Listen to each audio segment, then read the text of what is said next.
임용고시에 어렵게 합격해서 첫 학교에 배치를 받은 신입 여교사가 있었습니다.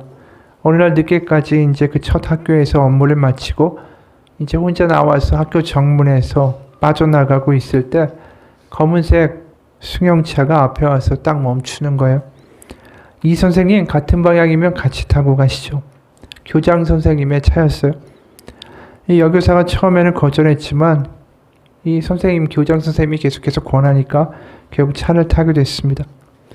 서로 이제 말 없이 차를 타고 갔는데 차가 교차로에서 신호에 걸리니까 교장 선생님이 말을 건네왔어요. 맞은가?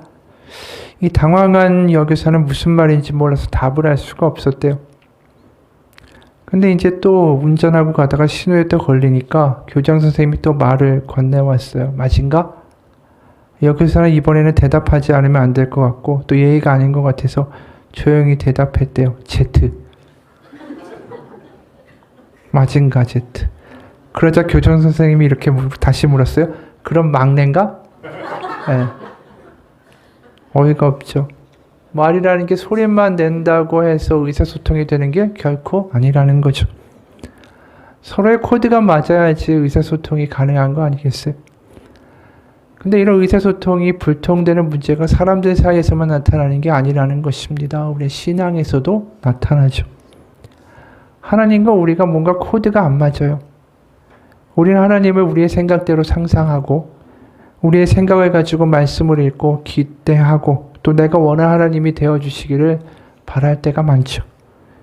근데 하나님은 정작 우리의 그런 간구에 응답하시지 않는, 뭔가 의사소통이 되지 않는, 응답이 없는 그런 삶의 모습들, 신앙의 그런 국면들을 맞이하게 되죠. 그럴 때 우리가 많이 불평하죠. 하나님, 내가 이렇게 하나님을 섬겼고 또 주일 예배도 빠지지 않았고 기도도 열심히 했고 봉사도 했는데 내가 하나님한테 이렇게 하는데 하나님 왜 나한테 이렇게 하실 수가 있습니까?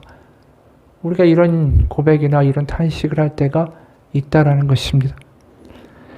근데 가만히 보면 우리가 바라는 하나님, 우리가 원하는 어떠한 기도의 제목들이 많은 것들이 보면 건강이나 어떤 물질이나 화목하고 어떤 가정의 행복한 모습, 또 진급, 성취, 무언가를 얻고 지키고 쌓아갈 것을 구할 때가 많다라는 거죠. 이런 강구를 하는 것 자체가 다 나쁘다라고 말하는 것은 아닙니다. 하지만 우리가 이쪽으로만 우리의 신앙과 믿음이 경도된다면, 치우친다면 문제가 생기는 것입니다. 아까 말한 어떤 건강이나 돈이나 어떤 성취나 진급이나 취직이나 성공이나 이런 것들을 결국 한마디로 요약한다면 우리의 믿음은 항상 뭘 지향하냐 하면 상실을 거부해요.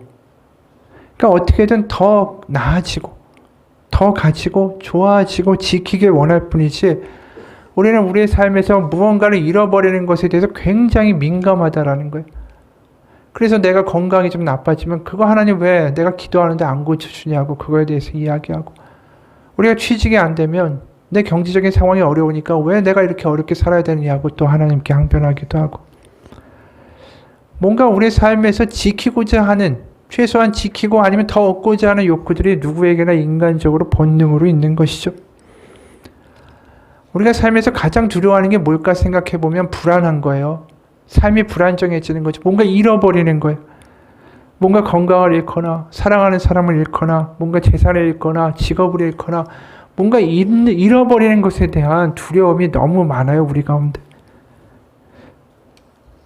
그래서 실제로 이 신학교 교수님들 허버트 앤더슨과 케네스 미첼이라는 사람이 상실과 슬픔의 치유라는 책을 썼는데 거기서 우리가 삶에서 겪게 되는 상실이 6가지가 있다라고 이야기를 해요. 첫째는 물질적인 상실이에요. 뭐 손때가 묻고 추억이 어리고 애정이 깃든 물건 이런 걸 잃을 때 우리의 상실감이 크다라는 거죠. 두 번째는 관계의 상실이에요.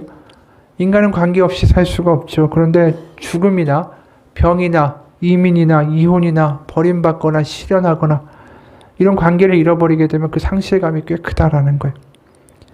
그리고 세 번째로는 내적, 심리적 상실이에요.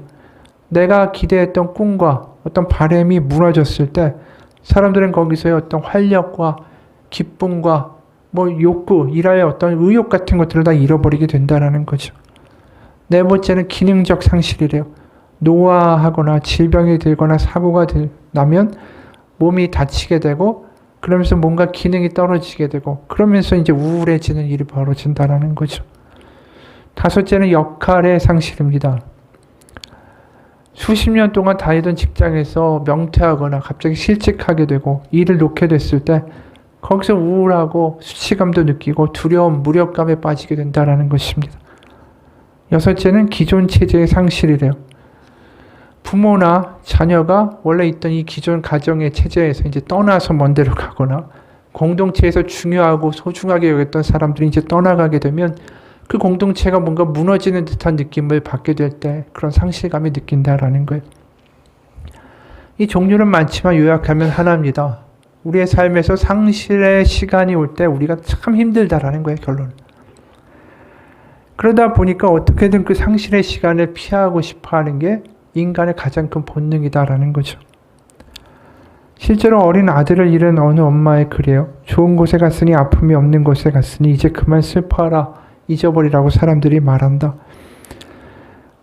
천국이 아무리 좋다 한들 자기 자식을 앞세워서 먼저 하늘에 보내고 싶은 부모는 아무도 없다. 그러나 이 세상에 괜찮은 죽음은 없는 것 같다. 슬프지 않은 죽음은 없다. 감히 잊으라 말할 수 있는 죽음도 없다. 물론 장례식에서는 대단한 곡소리나 울음소리보다 오랜만에 만난 사람들의 오고 가는 근황 이야기가 도란도란 들리고 중간중간 웃음소리도 섞여 나온다. 금방 자리를 떠나려는 손님에게 한술 뜨고 가라며 소매춤을 당기며 억지로 앉히고 잠시 후에 또 돌아와 보면 다 밥을 먹고 나 역시 중간중간 그렇게 새 손님이 올 때마다 똑같은 이야기를 반복하고 그러면서 눈에서는 수도꼭지로 튼 것처럼 자동적으로 눈물이 흘렀지만 사실 대부분의 시간에 아들을 잃고 얼이 빠져 있었다. 하지만 아들의 죽음을 애도하기보다는 그렇게 손님 맞이에 훨씬 정신이 없었고 충격과 슬픔에서 나오기는커녕 아직 시작도 못한 것 같은데 해야 할 일들만 그렇게 엉거퍼 이어졌다. 그렇게 지난 여름 만 13살에 아들은 세상을 떠났다. 그리고 그 아들은 오늘 2월 2일이면 14살이 된다. 아들은 떠났지만 그의 생일은 매년 다시 돌아올 것이다. 케이크 위에 나이만큼 초를 꼽는 대신에 영정사진에 초를 밝히겠지만 새로운 추억을 만드는 대신에 지나간 추억을 기억해야겠지만 특별한 날이라는 사실은 조금도 달라지지 않았다. 몇 해 전 나보다 먼저 7살 딸을 하늘로 보낸 한 엄마는 이렇게 말했다. 딸이 태어나기 전에 미리 7년 후 너의 딸이 하늘로 떠날 거라는 사실을 미리 누군가 말했더라도 자신은 아이를 낳아서 키웠을 거라고. 헤어짐의 슬픔도 딸이 주었던 사랑보다는 크지 않기 때문이라고 말했다.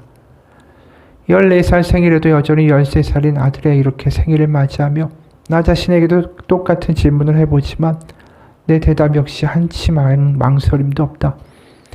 변함없이 아들의 생일을 축복한다. 영원한 13살 내 아들 생일 축하한다. 내 아들로 태어나 내 아들로 살았던 13년이 내게는 큰 축복이고 기쁨이었다. 평생 그 축복과 기쁨이 잊지 않고 살아갈게. 아들아, 오늘 내가 흘리는 눈물은 너를 향한 그리움이고 사랑이니까 엄마를 보며 너무 슬퍼 말고 평안하렴. 사랑한다, 아들. 이런 상실의 고통을 누가 겪고 싶어 하겠어요? 사랑하는 일을 잃어버린 이런 상실의 고통이 얼마나 큰지 이 엄마가 보여주고 있지 않습니까? 그래서 모든 인간은 어떻게든 상실의 상황을 피하고 싶어요. 어떤 수단을 동원해서라도 상실의 순간은 피하고 싶습니다. 그러니까 하나님한테 가장 열심히 기도할 때가 언제인지 생각해 보세요. 하나님, 지금 제가 가진 걸 잃지 않고 사랑하는 일을 잃지 않고 내 꿈도 잃지 않고 내가 가지고 있는 이 직장도 잃지 않고 내가 가지고 있는 건강이나 지금 가지고 있는 집도 잃지 않고 뭔가 상실의 고통을 피하게 해달라고 정말 간절하게 기도하게 되죠. 근데 이렇게 기도할 때 우리의 모든 상실의 고통을 하나님이 다 피하게 해주시나요? 그렇지 않을 때도 많은 것 같아요. 그럼 우리는 그 생각이 들죠. 하나님은 왜 이 고통 가운데 우리를 그대로 두실까? 내가 기도했는데도 하나님은 듣지 않으시는가? 하나님은 나하고 뭔가 불통이신가? C.S. 루이스 영국의 문필가이자 옥스포드 교수였던 사람이 있어요. 이 사람이 나이 55세에 조이라는 이름의 한 여성을 만납니다. 그리고 정말 깊은 사랑에 빠져요. 근데 그냥 병원에 검진하러 갔는데 암이라는 이야기를 듣게 되죠. 그리고 시한부 선고를 받고 결국 두 사람은 병원에서 결혼식을 올리게 됩니다. 그리고 3년 반의 투병 기간, 그게 결혼 기간이었어요. 그리고 결국은 그 아내는 세상을 떠나죠. 그리고 C.S. 루이스, 이 사람이 이런 글을 썼어요. 우리가 행복할 때는 행복에 겨워서 하나님이 필요하다는 생각조차도 하지 않는다. 너무 행복해서 그분이 우리를 주장하신다라는 게 간섭으로 여겨지기조차 하는 때도 있다.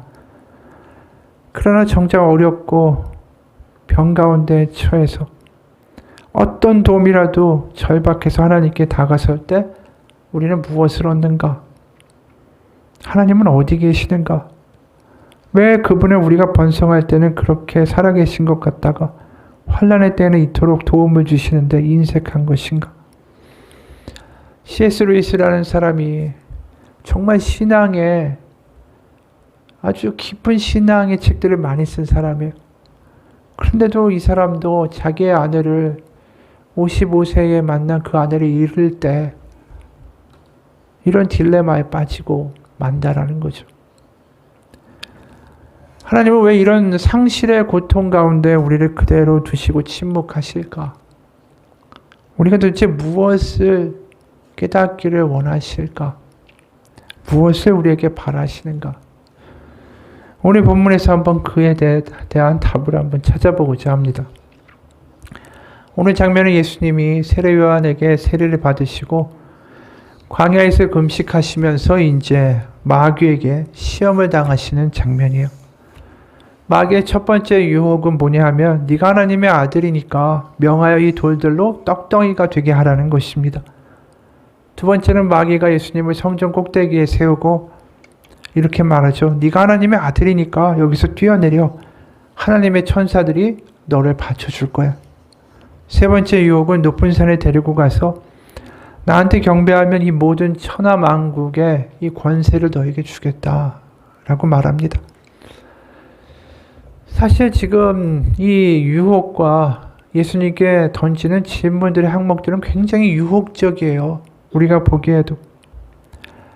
돌들로 떡덩이가 되게 한다. 현대적으로 말하면 이 돌들로 다 돈이 되게 한다라고도 말할 수 있지 않을까요?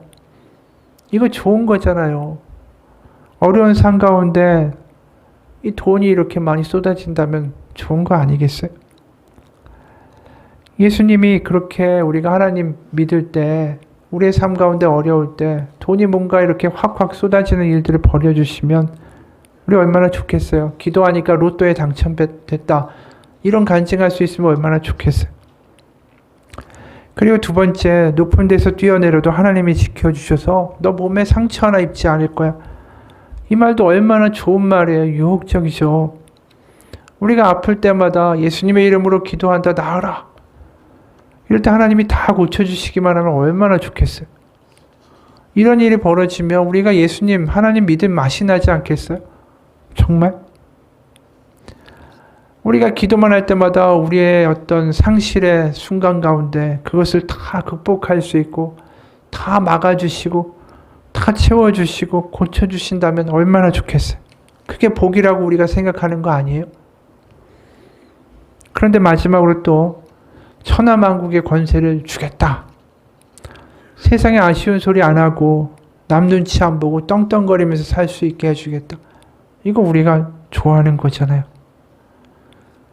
여기 마귀가 예수님에게 계속해서 이야기하는 건 뭐냐 하면 네가 상실, 뭔가 너를 잃어버리지 않고 네가 가진 거 다 가지고 더 복되게 살 수 있는 삶, 그 삶을 선택하라고 지금 이야기하는 것과 똑같아요. 그래서 이게 예수님에게 하시는 말씀이 아니라 우리에게 하시는 말씀이라고 해석해보면 이렇게 바꿀 수 있다는 거죠. 너 이제 하나님의 자녀잖아. 너 하나님의 자녀라고 사람들이 말하잖아. 그러니까 하나님께 돈을 좀 하늘에서 내려달라고 해. 너 아픈 것도 다 고쳐달라고 해. 너 하나님의 이제 자녀라며. 또 직업도, 취직도, 진급도 하나님한테 도와달라고 그래. 하나님이 그거 너 아들인데, 딸인데, 자녀라는데 그거 주시면 그게 복 아닐까? 그럼 너 세상에서 좀 떵떵거리면서 살 수 있을 거 아니야. 그게 하나님 믿는 맛이고 그게 하나님 믿는 이유 아니야? 이렇게 마귀가 우리한테 이야기한다라는 거죠, 결국은. 그런데 우리의 신앙이 결국 이 모습으로, 이 간구로, 지금 나와 있는 이 마귀가 이야기하는 대로 간구하고 구하고 나아갈 때에 우리는 어떤 일을 당하게 됩니까? 하나님이 반응하시지 않는다라는 것을 보게 돼요. 하나님 나 이렇게 어려운데 로또 좀 되면 어디 덧나나요? 하나님 좀 돈 좀 주세요. 그런데 하나님이 아무 반응이 없어요. 하나님 나 이렇게 아픈데 이거 빨리 고쳐주세요. 근데 하나님이 안 고쳐주실 때가 있죠. 하나님 취직 되게 해달라고 막 간구하는데 안 될 때가 있어. 아까 C.S. 루이스의 말대로 침묵하신 하나님을 우리의 상실의 순간에 만날 때에 우리는 당황하게 되죠. 왜 그럴까? 이유는 분명해요. 하나님은 우리의 우상 되기를 원치 않기 때문입니다. 기복신앙의 우상으로서의 하나님, 우리가 원하는 것을 원하는 때에 내주는 자판기와 같은 존재가 되기를 하나님이 거부하시기 때문이죠. 하나님이 우리에게 원하시는 것은 내가 원하는 것이 이루어지는 게 아니라, 그래서 하나님이 나의 우상이 되는 게 하나님의 목적이 아니라 하나님은 우리와 사랑의 관계를 맺기 원하세요. 우리는 하나님과 거래를 원합니다. 내가 원하는 거, 내가 복받는 거, 나의 상실을 막아주는 그 거래까지만 딱 하면 되고 그 이상의 관계는 싫어요. 부담스러워요. 내가 원하는 대로 살고 싶고 내가 필요할 때 내가 아쉬울 때 응답해 준 하나님이면 딱 거기까지면 좋겠어요. 근데 하나님은 그걸 원하지 않으신다라는 거예요. 하나님은 사랑하자고 말씀하시는데 우리 하나님께 거래하자라고 말한다라는 거죠. 그래서 실제로 예수님이 이런 유혹에 대해서 어떻게 답하시는가? 사람이 떡으로만 살 게 아니다. 하나님의 입으로부터 나오는 모든 말씀으로 살 것이라. 주 너의 하나님을 시험하지 말라. 주 너의 하나님께 경배하고 다만 그를 섬기라. 이 이야기는 결국 요약하면 뭐냐면 내가 원하는 신이 되라고 하나님께 강요하거나 주장하지 말고 그분의 뜻을 수용하고 따를 수 있는 믿음이 되라는 거죠. 실제로 예수님이 이 유혹 가운데 거부하신 것은 다른 게 아니에요. 반드시 하나님은 내가 원하는 방식으로 이런 상실의 순간을 피할 수 있도록 해주셔야 합니다. 라고 요구하는 것을 거부하신 거예요. 그래서 하나님이 예수님을 보내시면서 이 시험을 겪으면서 우리한테 보여주시는 게 있어요. 무언가를 잃어버리지 않기 위하여 그것만을 위하여 기도할 때 그게 하나님이 되어버린다라는 거죠. 나의 전부가 되는 거예요. 내가 무엇을 잃지 않게 해서 거기에 모든 것을 다 바쳐 기도할 때에 하나님이 그렇게 부르시겠죠. 그게 나보다 중요하냐라고. 여러분, 예수님의 믿음은 결국 겟세마네도 마찬가지고 이 유혹의 장면도 마찬가지고 내가 원하는 대로 되지 않을지라도 우리의 상실의 순간에서라도 주님을 인정하고 그 가운데 머무를 수 있는 믿음을 가져라 라고 말씀하시는 거예요. 여러분, 우리가 영적으로 가장 위험할 때가 언제냐 하면 나에게 내가 상실을 피할 수 있도록 해주신 하나님만을 내가 하나님으로 인정하겠다라고 고집피울 때가 가장 위험한 거예요. 다시 말해서 하나님은 이런 하나님이어야만 합니다라고 주장할 때가 가장 위험할 때요. 하나님이 그런 하나님이 되셔야만 해야 되는 이유가 뭐가 있겠어요? 내가 원하는 대로 하시지 않아도 하나님은 하나님이세요. 이게 지금 팽팽한 줄다리기 같이 나타난다고요. 우리는 내가 원하는 하나님이 되라고 하고 하나님은 그게 아니라고 하는 거죠. 그 줄다리기의 가장 대표적인 얘기가 언제냐면 출애굽기 32장의 금송아지 사건이에요. 이스라엘 민족은 하나님이 나타나셔서 그 애굽이 그 당시에 초강대국 아니에요. 지금 말하면 미국이겠죠. 10가지 재앙으로 거기를 초토화시키시고 애굽의 전차 부대가 막 쫓아오는데 홍해에다가 다 몰살을 시키셨어요.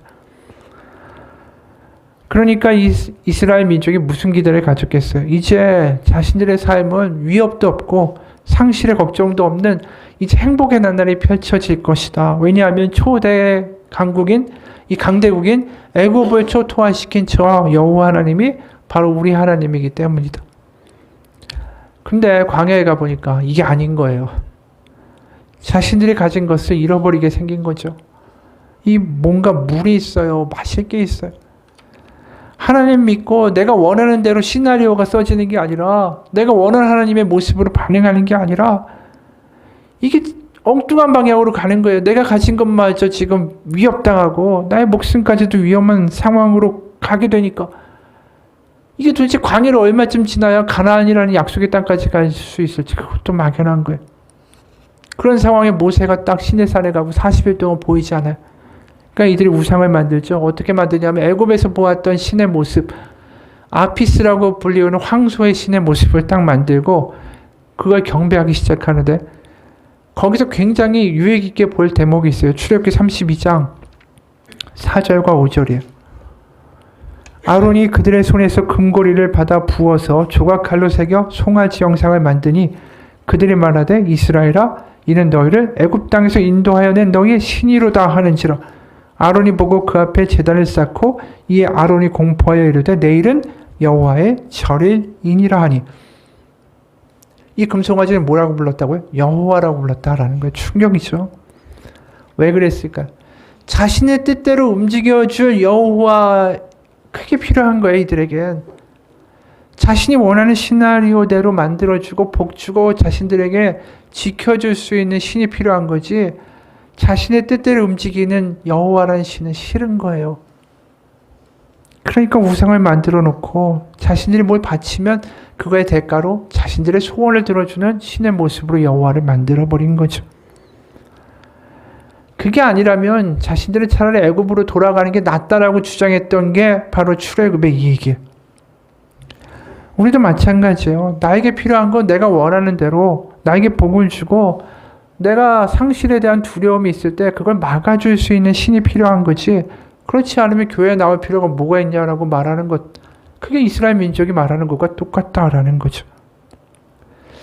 오스왈드 샌더스라는 모든 인생을 하나님의 계획이다라는 책이 있는데 거기 이런 내용이 나와요. 어느 건축가는 집 설계를 의뢰한 고객 중 상당수가 막상 설계에 들어가면 자신이 이미 설계도를 그려놨으니까 한번 봐달라고 도안을 내민다 이렇게 불평을 했다. 그들이 정말로 원한 건 전문가의 설계도가 아니라 자신들의 설계도를 전문가가 인정해주고 세심한 손길로 필요한 부분만 보완해주는 것이었다. 마찬가지로 많은 그리스도인들도 인생의 가장 위대한 건축가 하나님을 찾아갔지만 그분의 계획을 발견하고 받아들이는 대신에 자기가 세운 계획을 인정받는 일에 치중한다. 실제로 그들은 주님의 인도하심과 지도가 아닌 동의를 구하고 있는 것뿐이다 라는 거죠. 그러니까 내가 원하는 대로 내 뜻대로 동의해주지 않는 하나님은 필요 없다. 이게 바로 출애굽 32장의 금송아지 사건의 본질이었다라는 거예요. 그래서 우리가 보다 보면 광야라는 시간 가운데 이스라엘 백성이 결국 뭘 경험하죠? 상실을 경험하는 거예요. 자신의 꿈이 이루어지지 않고 자신이 원하는 대로 되지 않고 자신의 기대대로 되지 않고 그럴 때 하나님이 드라마틱하게 나타나시진 않고 매일매일 광야를 걸어가는데 모래는 씹히고 언제 이 길이 끝날지 모르는 이런 순간 가운데에 그들이 놓여지게 된다는 거죠. 우리도 마찬가지예요. 힘들어요. 광야 같아요. 하나님 계신 건 같긴 한데 내 뜻대로 뭔가 반응이 이루어지지 않아요. 하루하루 버텨가는데 기쁨이 없어요. 왜 이러한 상황을 우리 가운데 하나님이 허락하실까? 그 상황 가운데 우리는 알게 되죠. 내가 하나님을 믿는 이유가 내가 원하는 것을 얻기 위해서 하나님을 믿는 것인지 아니면 내가 진정으로 하나님을 사랑하는 것인지. 욥기 1장에서 사탄은 하나님께 이런 말을 해요. 욥이 하나님을 참 신실하게 경배하고 섬기는 이유는 이것 때문이다. 욥기 1장 9절에서 11절이에요. 사탄이 여호와께 대답하여 이르되 욥이 어찌 까닭없이 하나님을 경외하리이까? 주께서 그와 그의 집과 그의 모든 소유물을 울타리로 두르심 때문이 아니니까. 주께서 그의 손으로 하는 바를 복되게 하사 그의 소유물이 땅에 넘치게 하셨음이니이다. 그러니까 욥이 하나도 잃어버리지 않도록 그를 보호해주고 다 지켜주기 때문에 하나님 믿는 거 아니냐. 상실에 대한 걱정과 두려움을 하나도 없이 평안하게 살게 해주니까 하나님 잘 믿는 거 아니냐. 11절에 이제 주의 손을 펴서 그의 모든 소유물을 치소서. 다 잃어버리게 하라는 거예요. 그리하시면 틀림없이 주를 향하여 욕하지 않겠나이까. 그가 상실을 경험하게 되면 100% 하나님을 욕할 거라는 거죠. 이미 말한 대로 욥이 하나님을 잘 믿는 이유는 한마디로 상실을 피하고 복을 받고 자신을 지키기 위해서라는 거예요. 우리가 욥의 고난이 그 다음에 한참 이어지는 걸 보죠. 요새 욥기의 새벽 기도를 우리가 하고 있는데 우리가 욥기를 보면서 그런 생각이 들어요. 하나님이 왜 우리를 상실의 고통 가운데 그대로 내버려 두실까? 그리고 우리는 그 상황 가운데 뭐를 결국은 알게 될까? 처음엔 이해가 안 가요. 그리고 힘들고 하나님 원망도 하겠죠. 욥도 그랬어요. 그러나 그 자리를 떠나지 않고 그래도 하나님 앞에 머물러 있으면 결국 알게 되는 게 있어요. 우리 인생에서 결국 뭐라고 해도 가장 중요한 것은 하나님이다라는 거죠. 상실의 고통 가운데 하나님이 두실 때 우리는 뭘 경험하냐면 그냥 하나님이 최고입니다가 아니라 하나님밖에 없다라는 게 우리의 머리에서 가슴으로 내려오기 시작해요. 그러면서 이 어려운 상황에도 결국은 하나님밖에 내가 갈 곳이 없구나라는 걸 인정하게 되는 거죠. 상실의 순간 가운데 하나님이 때로는 침묵하실 때 결국 우리는 뭘 하게 됩니까? 내 뜻을 버리고 하나님께 항복하게 되는 거예요. 그게 하나님이 우리의 고통, 상실의 순간 가운데 침묵하시는 이유예요. 작고하신 박완서라는 유명한 작가가 있죠. 이분이 아들을 잃었어요. 그분이 한 말씀만 하소서라는 글을 썼는데 그 중에 일부분이에요. 1년 전 아들을 잃고 내가 그렇게 고통하고 신음할 때 수없이 되물었던 질문, 하나님 한 말씀만 하시옵소서. 그러나 하나님은 1년이 지난 지금까지 그 질문에 대한 답변이 없으시다. 그러나 그 상실의 고통의 순간을 지나올 때 내가 그렇게도 원망할 하나님이 계셨다라는 게 얼마나 고마운지 모른다. 나의 원망을 받아줄 하나님이 안 계셨다면 오늘의 나는 존재할 수 없었을 것이다. 고통의 순간에 수없이 많은 원망의 질문들을 던질 때 그 많은 원망을 고스란히 들어주셨던 하나님, 그분의 침묵은 오히려 내 안에 있던 더 많은 원망을 듣고자 하셨던 하나님의 배려였던 것이다. 고통 가운데 하나님한테 막 원망했죠. 정말 끔찍한 말도 많이 해댔을 거예요. 근데 지나보니까 그럼에도 불구하고 그 가운데 하나님이 계셨고 하나님을 인정하게 될 수밖에 없었다라는 거죠. 여러분, 우리는 하나님을 인정하지 않고는 결국 하나님께 항복하지 않고는 살아갈 수 없는 존재예요. 우리의 신앙이 가장 문제가 될 때 반쯤 항복하는 거예요. 하나님을 완전히 인정하지 않고 그렇다고 안 인정하는 것도 아니고 어중간한 상황에서 살아가니까 계속해서 우리는 불안할 수밖에 없다라는 거죠. 여러분, 우리가 상실하지 않으려고 그렇게 애쓰는 건강, 돈, 명예, 권력, 직업, 어느 순간에는 다 사라질 수밖에 없는 거라는 거 우리 알지 않습니까? 우리가 늙을 수밖에 없고요. 직장 평생 다닐 거예요. 결국 어느 순간에는 못할 거 아니에요. 결국 다 끝이 있는 거예요. 하나님밖에 없다라는 거 언제쯤 돼야 우리가 인정할 것인가라는 거죠.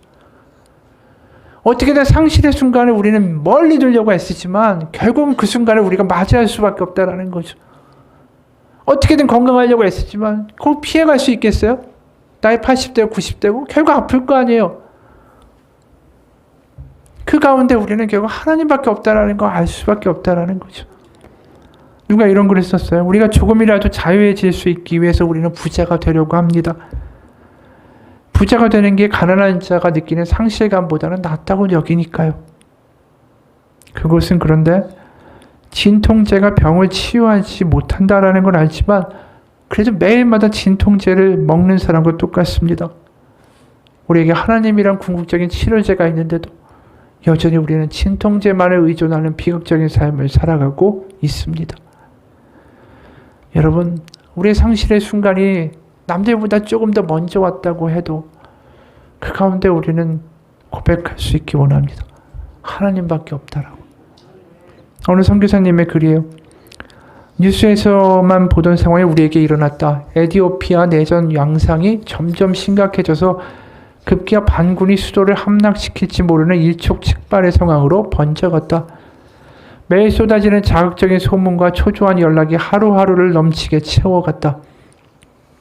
그 상황 가운데 두 마음이 들고 갈등했다. 이렇게 어려운 상황일수록 이 나라 친구들과 함께 해야 하지 않을까?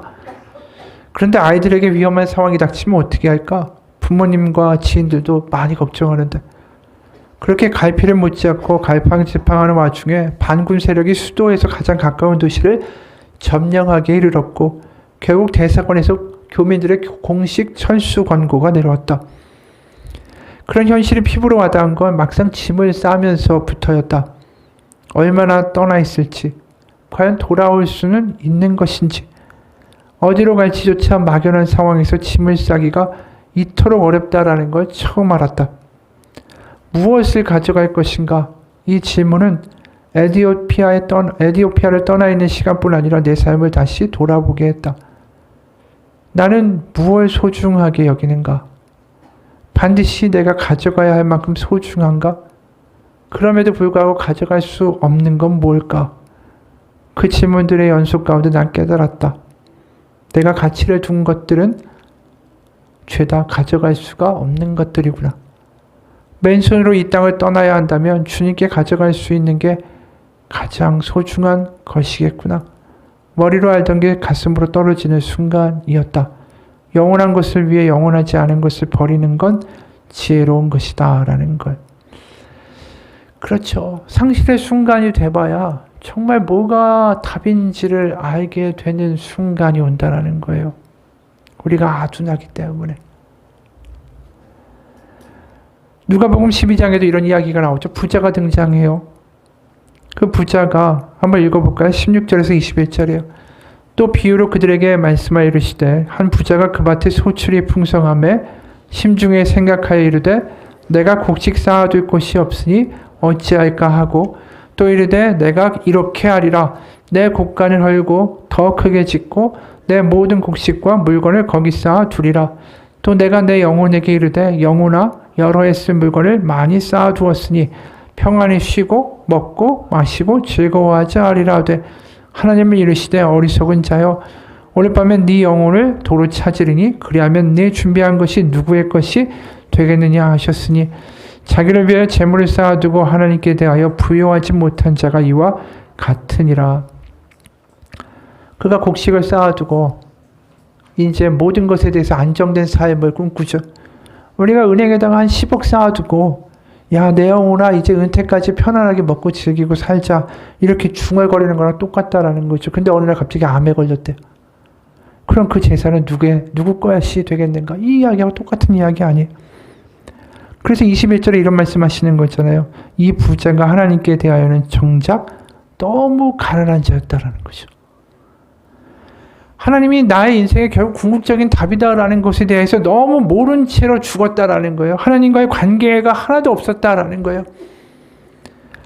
그에게 부요함은 오히려 독이었다라는 거죠. 이게 치료책이 아닌데 거기에 취해서 사는 거예요, 그냥.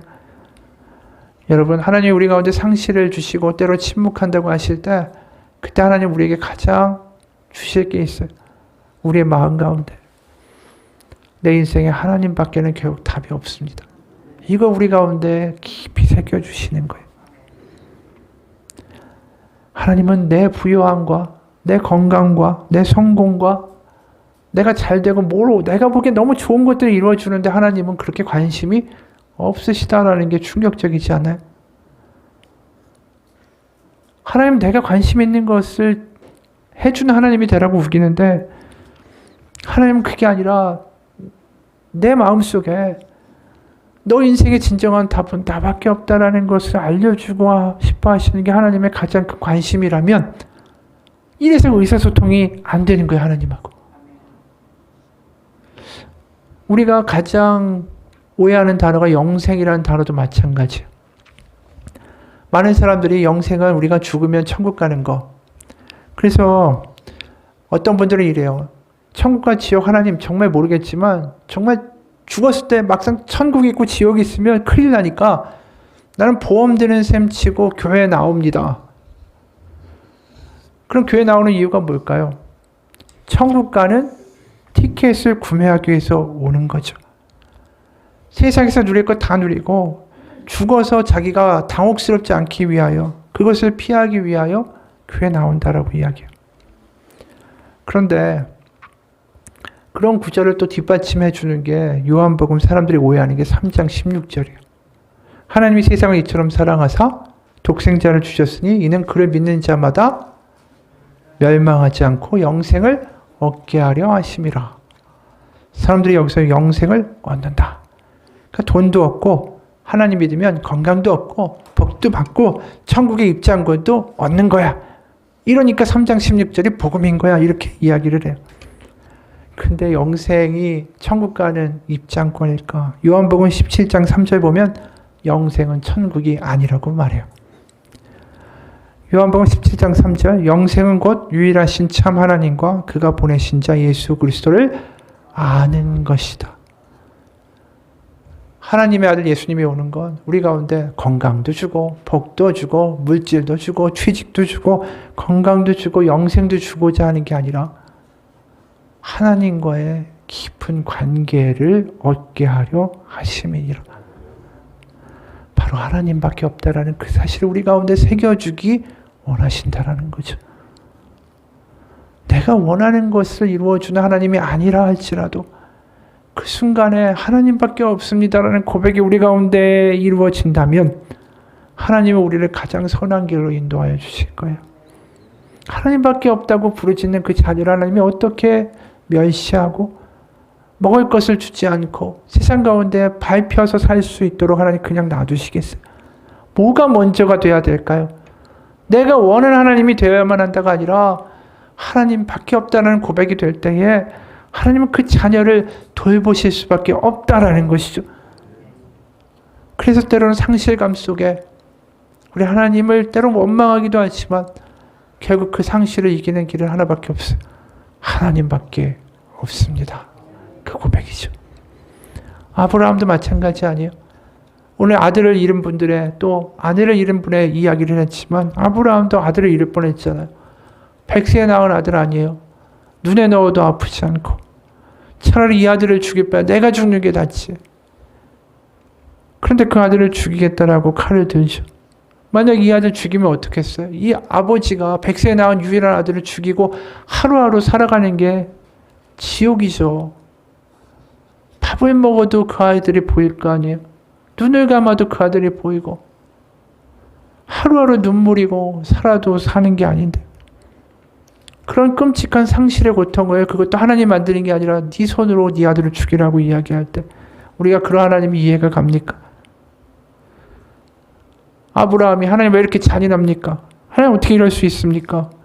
하나님 어떻게 이렇게 하라고 할 수 있습니까? 라고 말할 수 있겠죠. 근데 결국 아브라함이 그럼에도 불구하고 하나님의 뜻을 따르려고 할 때 아브라함은 뭘 보여주는 거죠? 어떤 상황이 돼도 하나님이 맞습니다. 하나님밖에 없습니다.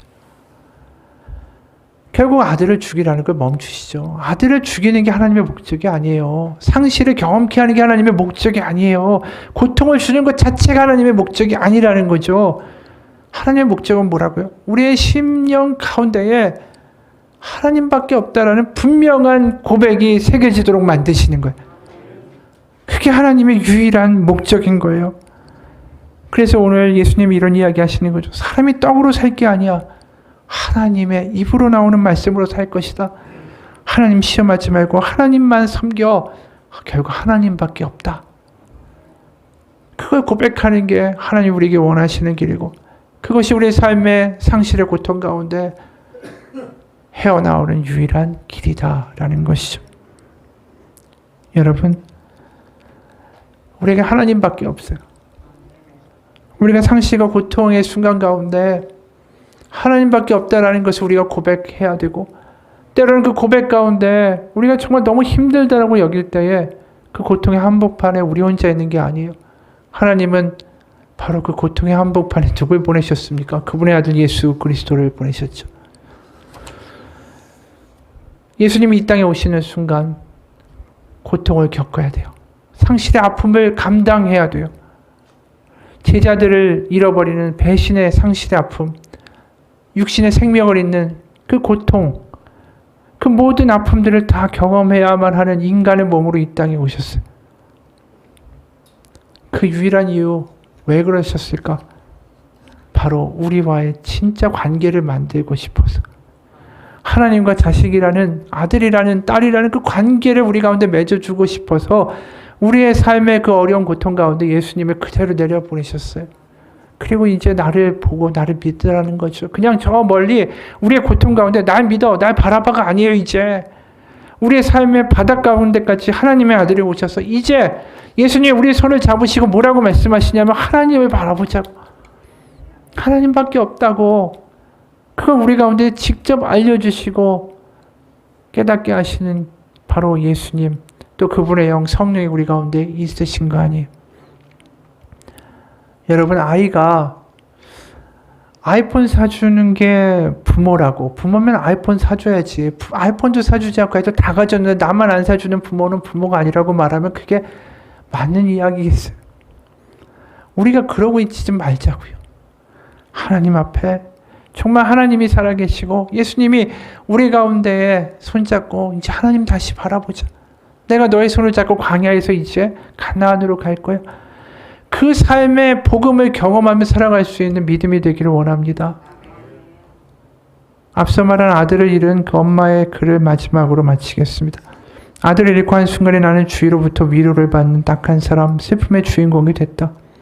슬픔의 무게와 강도를 어찌 측정하고 순위를 매길 수 있을까? 하지만 나는 그 순간에 나는 왕중왕 자리에 앉아 있었다. 그렇게 슬픔 속에 끊임없는 위로를 받았다. 절친한 사람들의 위로가 어느 정도 예상 가능했던 거라면 예상치 못한 뜻밖의 위로도 있었다. 그것은 나를 잘 모르는 사람들, 전혀 모르는 사람들의 위로였다. 그들은 나의 인스타그램, 블로그, 페이스북으로 먼저 연락을 했고 혹시라도 나에게 상처를 주거나 폐가 될까 주저하고 망설이다 용기를 내서 연락했다. 그 중에는 본인의 슬픔과 아픔을 나누어주는 이들도 있었는데 나도 슬펐어요. 나도 아팠어요. 나도 사랑하는 사람을 잃었어요. 그런데 그런 고백들이 묘하게도 나에게 정말 커다란 위안이 되었다. 한 사람은 세상을 떠난 내 아들과 똑같은 나이의 아들을 키우고 있다고 했다. 사춘기인 아들이라 속 뒤집는 일도 많고 싸움도 잦았는데 그날 밤도 늦게까지 아들과 싸우다가 방으로 돌아와 나의 사연을 읽게 되었다라고 했다. 그리고 미안해서 한참을 울었다라고 했다. 우리 아이와 이름이 똑같은 또 다른 아이는 큰 사고로 쓰러져 열흘 동안 의식을 찾지 못하다가 극적으로 깨어났을 때 마치 아이처럼 걷지도 말도 못하게 되었다라고 한다. 그렇게 1년을 고생한 끝에 이제는 재활치료를 받으며 잘 지내고 있다며 의식 잃은 아이 곁에서 엄마로서 아무것도 할 수 없었던 그 막막했던 순간들과 간절했던 마음을 자신은 누구보다도 잘 안다라고 말했다. 한 엄마는 작년에 6살 아들을 사고로 보내고 신앙의 힘으로 지난 1년을 버텼다고 고백했다. 여전히 눈을 감으며 아들의 마지막 날이 떠올라 괴롭고 힘들지만 천국에서 다시 아이를 만날 날만 기다린다고 말했다. 왜 나에게 그렇게 먼저 연락을 했고 왜 이런 이야기를 털어놓는지 묻진 않았지만 굳이 말하지 않아도 그들의 고백은 나를 향한 그들만의 위로였을 것이라고 생각한다. 그들의 위로 가운데 확실히 나는 덜 외로워졌다. 나만 고통스러운 게 아니구나 싶어서 안도하기도 했다. 마치 인적이 전혀 없는 깜깜한 골목길을 홀로 걸어가는데 내 앞으로 걸어가는 어떤 여성을 발견했을 때 느낌이랄까. 전혀 모르는 생판 남이지만 그리고 경찰도 아니지만 나도 저 사람처럼 연약할지 모르는 여성이지만 같은 공간, 같은 어둠 속에서 우리는 그저 같은 처지라고 느껴지니까 그게 너무나 큰 위로가 됐다. 아, 내가 혼자가 아니구나. 당신도 그랬구나. 당신도 여기 있었구나 라는 그 마음의 파동이 내 마음에 느껴졌을 때 슬픔의 세상에 빛이 되어 주었다. 여러분, 우리는 다 연약한 존재들 뿐이에요. 하나님이 우리를 기억하시고 우리를 사랑하사 우리를 그분의 자녀로 삼아 주셨습니다. 그리고 그 아들을 이 땅에 보내시고 십자가에 못 박아 죽이셨어요. 이제 우리가 말해야 될 차례 아닌가요? 하나님밖에 없다라고. 그리고 이 땅에 오신 예수님을 바라보면서 우리는 상실의 고통 가운데에, 슬픔의 고통 가운데 또 하나를 깨닫게 되죠. 내가 혼자가 아니구나. 하나님도 그 아들을 잃으셨구나. 주님이 여기 계시는구나. 그 예수님의 복음이 우리 가운데, 슬픔의 세상 가운데 빛을 비춰주는 순간이 될 것입니다. 상실과 고통의 순간을 겪고 계시다면 그 자리에 계시는 예수님의 손을 붙잡고 고백할 수 있기 원합니다. 하나님밖에 없습니다. 같이 기도하겠습니다. 하나님, 우리의 믿음은 비상적입니다. 내가 원하는 하나님이 되어달라고만 기도하고 예배당을 나가면 끝입니다. 세상에 나가서는 내 마음대로 살고 내가 원하는 것만 해주면 하나님은 거기까지입니다. 그러다가 우리의 삶 가운데 크나큰 위기를 만나게 되면 우리 하나님 앞에 엎어져 내가 원하는 것을 지켜달라고 간구하기 일쑤입니다. 우리는 그렇게 약삭빠르게 하나님을 이용합니다. 하지만 내 마음속에 정말 하나님밖에 없습니다라는 고백이 만들어지기 전까지 하나님은 우리를 위하여 애쓰실 것입니다. 우리의 믿음이 머릿속으로만 그냥 하나님이 살아계시지가 아니라 우리의 마음속 깊이 순간순간 하나님밖에 없다라는 눈물 어린 고백을 만들어낼 수 있는 믿음이 되기 원합니다. 그 믿음이 상실을 이기는 능력이 될 것이고 그 믿음이 우리를 가나안으로 이끌어가는 능력이 될 것이고 광야를 벗어나게 하는 빛이 될 것입니다. 하나님밖에 없다라는 그 고백을 우리 가운데에 만들어내시는 이 땅에 오신 예수님의 손을 잡고 다시 아버지 집으로 다시 돌아가는 그 탕자가 우리의 모습입니다. 하나님밖에 없습니다 라고 고백하며 하나님 앞에 항복하는 모든 순간들 가운데 하나님의 성령으로 우리 가운데 음성 들려주시고 하나님의 살아계심을 맛보아 알게 하여 주옵소서. 예수님 이름 받들어 기도합니다. 아멘.